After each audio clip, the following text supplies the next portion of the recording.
पांडवों के स्वर्गारोहण की कथा। नमस्कार दर्शकों, स्वागत है आपका हमारे YouTube चैनल आध्यात्मिक ज्ञान में। महाभारत से संबंधित पिछले लेख में हमने आपको बताया था कि कैसे श्री कृष्ण सहित पूरे यदुवंश का नाश हो जाता है तथा साथ ही द्वारका नगरी भी समुद्र में डूब जाती है। आज के लेख में हम आपको उसके आगे की कहानी बताएंगे, जो कि पांडवों के स्वर्गारोहण के बारे में। श्री कृष्ण सहित पूरे यदुवंशियों के मारे जाने से दुखी पांडव भी परलोक जाने का निश्चय करते हैं और इस क्रम में पांचों पांडव और द्रौपदी स्वर्ग पहुंचते हैं। जहां द्रौपदी, भीम, अर्जुन, सहदेव और नकुल शरीर को त्याग कर स्वर्ग पहुंचते हैं, वही युधिष्ठिर सशरीर स्वर्ग पहुंचते हैं। हालांकि उन्हें अपनी एक गलती के कारण कुछ समय नरक में भी बिताना पड़ता है। इस पूरे सफर में उनके साथ एक कुत्ता भी होता है। आइए अब विस्तार पूर्वक जानते हैं कि वो कुत्ता कौन था तथा पांडवों को स्वर्ग पहुंचने में किन किन कठिनाइयों का सामना करना पड़ा। वज्र को इंद्रप्रस्थ का राजा बनाया था अर्जुन ने। गतांग से आगे नगर के बाहर निकलते ही जब द्वारिका समुद्र में डूब गई तो ये दृश्य देखकर सभी को आश्चर्य हुआ। अर्जुन यदुवंश की स्त्रियों व द्वारकार वासियों को लेकर तेजी से हस्तिनापुर की ओर चलने लगे। रास्ते में पंचन देश में अर्जुन ने पड़ाव डाला। वहां रहने वाले लुटेरों ने जब देखा कि अर्जुन अकेले ही इतने बड़े जन समुदाय को लेकर जा रहे हैं तो धन के लालच में आकर उन्होंने उन पर हमला कर दिया।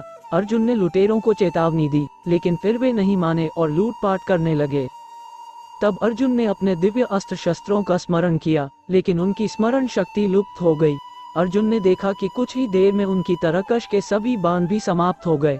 तब अर्जुन बिना शस्त्र से ही लुटेरों से युद्ध करने लगे, लेकिन देखते ही देखते लुटेरे बहुत सा धन और स्त्रियों को लेकर भाग गए। अस्त्रों का ज्ञान लुप्त हो गया, धनुष पर काबू नहीं चलता था, अक्षय बाण भी समाप्त हो गए। ये देखकर अर्जुन को बहुत दुख हुआ। जैसे तैसे अर्जुन यदुवंश की बची हुई स्त्रियों व बच्चों को लेकर कुरुक्षेत्र पहुँचे। यहाँ आकर अर्जुन ने वज्र को इंद्रप्रस्थ का राजा बना दिया। रुक्मिणी, शैब्या, हेमवती तथा जाम्बवंती आदि रानियां अग्नि में प्रवेश कर गई शेष वन में तपस्या के लिए चली गईं। बूढ़ों, बालकों व अन्य स्त्रियों को अर्जुन ने इंद्रप्रस्थ में रहने के लिए कहा। महर्षि वेदव्यास ने दिया था पांडवों को परलोक जाने का विचार। वज्र को इंद्रप्रस्थ का राजा बनाने के बाद अर्जुन महर्षि वेदव्यास के आश्रम पहुँचे। यहाँ आकर अर्जुन ने महर्षि वेदव्यास को बताया कि श्री कृष्ण, बलराम सहित सारे यदुवंशी समाप्त हो चुके हैं। तब महर्षि ने कहा कि यह सब इसी प्रकार होना था, इसलिए इसके लिए शोक नहीं करना चाहिए। तब अर्जुन ने ये भी बताया कि किस प्रकार साधारण लुटेरे उनके सामने यदुवंश की स्त्रियों को हर कर ले गए और वे कुछ भी न कर सके। अर्जुन की बात सुनकर महर्षि वेदव्यास ने कहा कि वे दिव्य अस्त्र जिस उद्देश्य से तुमने प्राप्त किए थे वह पूरा हो गया, अतः वे पुनः अपने स्थानों पर चले गए हैं। महर्षि ने अर्जुन से ये भी कहा कि तुम लोगों ने अपना कर्तव्य पूर्ण कर लिया है, अतः अब तुम्हारे परलोक गमन का समय आ गया है और यही तुम्हारे लिए श्रेष्ठ भी है। महर्षि वेदव्यास की बात सुनकर अर्जुन उनकी आज्ञा से हस्तिनापुर आए और उन्होंने पूरी बात महाराज युधिष्ठिर को बता दी। युधिष्ठिर ने परीक्षित को बनाया हस्तिनापुर का राजा। यदुवंशियों के नाश की बात जानकर युधिष्ठिर को बहुत दुख हुआ। महर्षि वेदव्यास की बात मानकर द्रौपदी सहित पांडवों ने राजपाट त्याग कर परलोक जाने का निश्चय किया। युधिष्ठिर ने युयुत्सु को बुलाकर उसे संपूर्ण राज्य की देखभाल का भार सौंप दिया और परीक्षित का राज्याभिषेक कर दिया। युधिष्ठिर ने सुभद्रा से कहा कि आज से परीक्षित हस्तिनापुर का तथा वज्र इंद्रप्रस्थ का राजा है, अतः तुम इन दोनों पर समान रूप से स्नेह रखना। इसके बाद पांडवों ने अपने मामा वसुदेव व श्री कृष्ण तथा बलराम आदि का विधिवत तर्पण व श्राद्ध किया। इसके बाद पांडवों व द्रौपदी ने साधुओं के वस्त्र धारण किए और स्वर्ग जाने के लिए निकल पड़े। पांडवों के साथ साथ एक कुत्ता भी चलने लगा। अनेक तीर्थों, नदियों व समुद्रों की यात्रा करते करते पांडव आगे बढ़ने लगे। पांडव चलते चलते लालसागर तक आ गए। अर्जुन ने लोभवश अपना गांडीव धनुष व अक्षय तर्कशों का त्याग नहीं किया था। तभी वहां अग्निदेव उपस्थित हुए और उन्होंने अर्जुन से गांडीव धनुष और अक्षय तर्कशों का त्याग करने के लिए कहा। अर्जुन ने ऐसा ही किया। पांडवों ने पृथ्वी की परिक्रमा पूरी करने की इच्छा से उत्तर दिशा की ओर यात्रा की। सबसे पहले द्रौपदी गिरी थी स्वर्ग जाने के रास्ते में। यात्रा करते करते पांडव हिमालय तक पहुंच गए। हिमालय लंघ कर पांडव आगे बढ़े तो उन्हें बालू का समुद्र दिखाई पड़ा। इसके बाद उन्होंने सुमेरु पर्वत के दर्शन किए। पांचों पांडव, द्रौपदी तथा वह कुत्ता तेजी से आगे चलने लगे। तभी द्रौपदी लड़खड़ा कर गिर पड़ी। द्रौपदी को गिरा देख भीम ने युधिष्ठिर से कहा कि द्रौपदी ने कभी कोई पाप नहीं किया, तो फिर क्या कारण है कि वह नीचे गिर पड़ी। युधिष्ठिर ने कहा कि द्रौपदी हम सभी में अर्जुन को अधिक प्रेम करती थी, इसलिए उसके साथ ऐसा हुआ है। ऐसा कहकर युधिष्ठिर द्रौपदी को देखे बिना ही आगे बढ़ गए। थोड़ी देर बाद सहदेव भी गिर पड़े।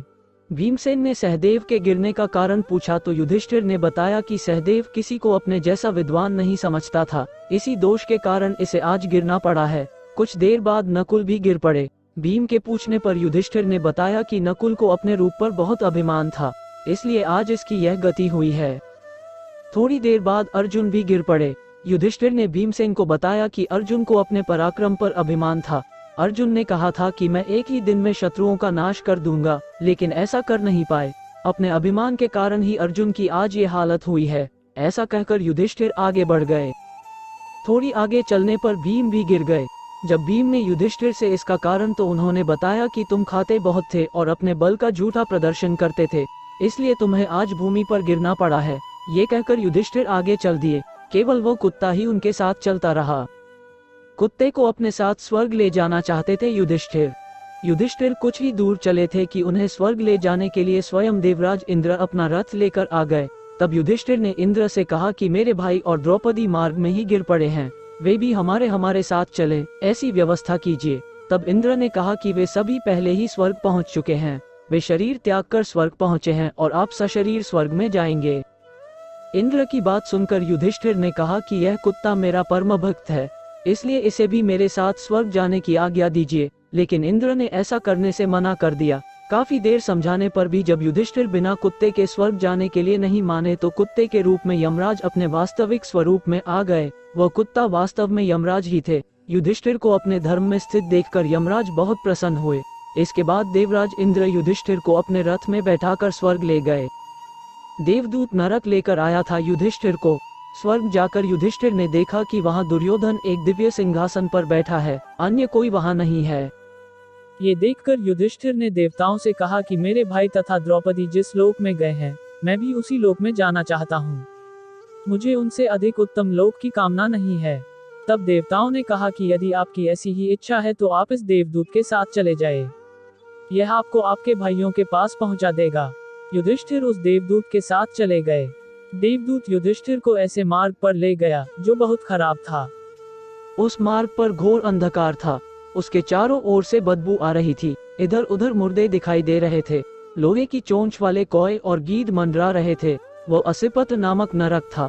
वहां की दुर्गंध से तंग आकर युधिष्ठिर ने देवदूत से पूछा कि हमें इस मार्ग पर और कितनी दूर चलना है और मेरे भाई कहाँ हैं? युधिष्ठिर की बात सुनकर देवदूत बोला कि देवताओं ने कहा था कि जब आप थक जाएं तो आपको लौटा लाओ। यदि आप थक गए हों तो हम पुनः लौट चलते हैं। युधिष्ठिर ने ऐसा ही करने का निश्चय किया, इसलिए युधिष्ठिर को देखना पड़ा था नरक। जब युधिष्ठिर वापस लौटने लगे तो उन्हें दुखी लोगों की आवाज सुनाई दी। वे युधिष्ठिर से कुछ देर वहीं रुकने के लिए कह रहे थे। युधिष्ठिर ने जब उनसे उनका परिचय पूछा तो उन्होंने कर्ण, भीम, अर्जुन, नकुल, सहदेव व द्रौपदी के रूप में अपना परिचय दिया। तब युधिष्ठिर ने उस देवदूत से कहा कि तुम पुनः देवताओं के पास लौट जाओ। मेरे यहाँ रहने से यदि मेरे भाइयों को सुख मिलता है तो मैं इस दुर्गम स्थान पर ही रहूंगा। देवदूत ने यह बात जाकर देवराज इंद्र को बता दी। युधिष्ठिर को उस स्थान पर अभी कुछ ही समय बीता था कि सभी देवता वहां आ गए। देवताओं के आते ही वहां सुगंधित हवा चलने लगी। मार्ग पर प्रकाश छा गया। तब देवराज इंद्र ने युधिष्ठिर को बताया कि तुमने अश्वत्थामा के मरने की बात कहकर छल से द्रोणाचार्य को उनके पुत्र की मृत्यु का विश्वास दिलाया था। इसी के परिणाम स्वरूप तुम्हें भी छल से ही कुछ देर नरक के दर्शन पड़े। अब तुम मेरे साथ स्वर्ग चलो, वहां तुम्हारे भाई व अन्य वीर पहले ही पहुंच गए हैं। गंगा नदी में स्नान कर मानव शरीर त्यागा था युधिष्ठिर ने। देवराज इंद्र के कहने पर युधिष्ठिर ने देवंदी गंगा में स्नान किया। स्नान करते ही उन्होंने मानव शरीर त्याग करके दिव्य शरीर धारण कर लिया। इसके बाद बहुत से महर्षि उनकी स्तुति करते हुए उन्हें उस स्थान पर ले गए जहां उनके चारों भाई कर्ण, भीष्म, धृतराष्ट्र, द्रौपदी आदि आनंद पूर्वक विराजमान थे। वह भगवान का परमधाम था। युधिष्ठिर ने वहां भगवान श्री कृष्ण के दर्शन किए। अर्जुन उनकी सेवा कर रहे थे। युधिष्ठिर को आया देख श्री कृष्ण व अर्जुन ने उनका स्वागत किया। युधिष्ठिर ने देखा कि भीम पहले की तरह शरीर धारण किए वायु देवता के पास बैठे थे। कर्ण को सूर्य के समान स्वरूप धारण किए बैठे देखा। नकुल व सहदेव अश्विनी कुमारों के साथ बैठे थे। देवराज इंद्र ने युधिष्ठिर को बताया कि ये जो साक्षात भगवती लक्ष्मी दिखाई दे रही हैं, इनके अंश से ही द्रौपदी का जन्म हुआ था। इसके बाद इंद्र ने महाभारत युद्ध में मारे गए सभी वीरों के बारे में युधिष्ठिर को विस्तार पूर्वक बताया।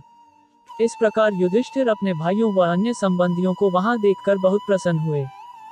पांडवों के स्वर्गारोहण के इस प्रसंग के साथ ही महाभारत कथा समाप्त हो जाती है। चैनल को लाइक, शेयर और सब्सक्राइब